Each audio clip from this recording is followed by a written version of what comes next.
Yeah, we have to catch up, and also a little innovation in our teaching skill, rather than giving one-way delivery. Yes. Then we just go interactive communication. Yeah. Actually, as a professor, I could learn a lot more from my students than giving my experience to my students. Yeah. So I think this is what I see as where Korea can really develop in education is, and you seem like a very humble, very conscientious professor, and you're willing to listen to your students and get information from them and then help them learn. yes. And this is where I hope Korea will start getting more advanced in education and start getting to the point where people don't have to go to the United States to get a good education. Sure. Because they can get smart and intelligent here in Korea. Yes. So I think that's the one thing that I fully use during my director generalship, because in order to make one decision in a project for World Design Capital, I have to listen to many different ideas from the city officials, government officials, and Seoul Design Foundation people, and so many people. So I think the lessons that I learned from the States really helped me to go through the World Design Capital directorships. What do you think was the most successful project that you did while head of? I mean, even the opening ceremony that happened the New Year's year of 2009 was really amazing. Was one of the coldest day, and then we have to stay up at the City Hall Plaza from 9 o'clock in the evening through like 2 o'clock.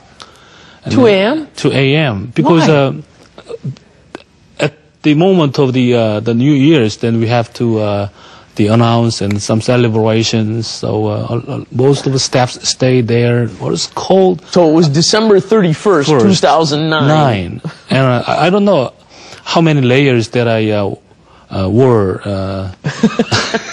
Layers of layers. That was really an interesting experience that I have.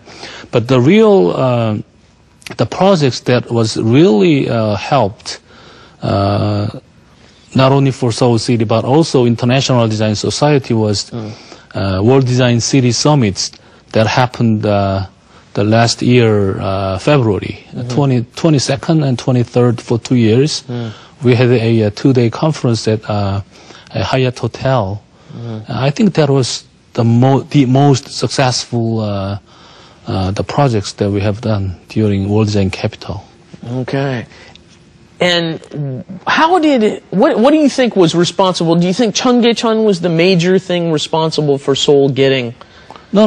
What was it? What allowed Seoul to become the world design capital? Actually, the Cheonggyecheon was actually initiator of the turning point of the viewpoint. Yeah.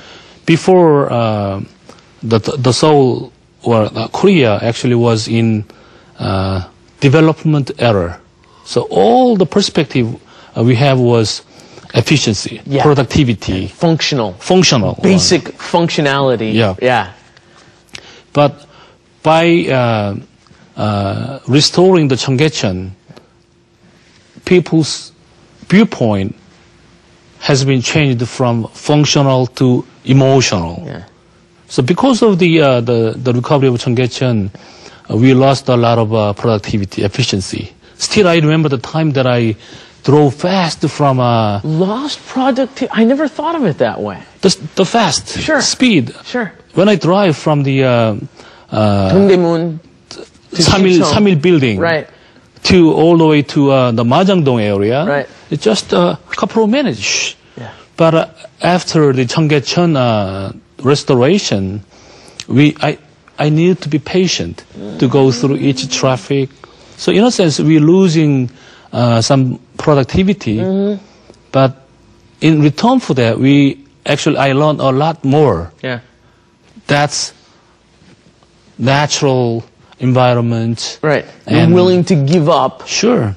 Some of the productivity and the development and the speed Sure. for a little beauty. Yeah. And then these days, as you see, at the major crossroads, we demolished the overpass.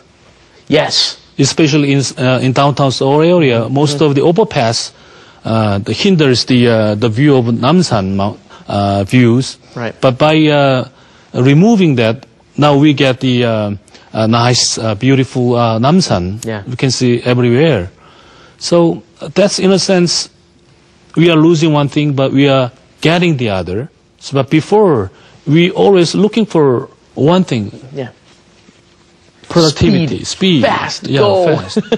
빨리빨리. Yes, 빨리빨리 was the kind of the trademark of Korea. Yeah. But that was kind of a turning point of changing our perspective.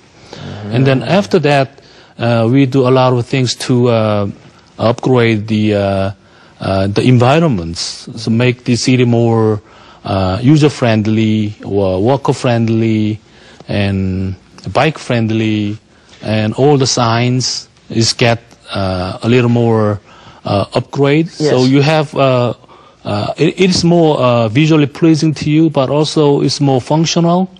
So we are trying to achieve two things: looks good, works well. Yeah. So we always say good design means it looks good, and also it works well as well. Yeah. So it's got the beauty and the functionality. Sure.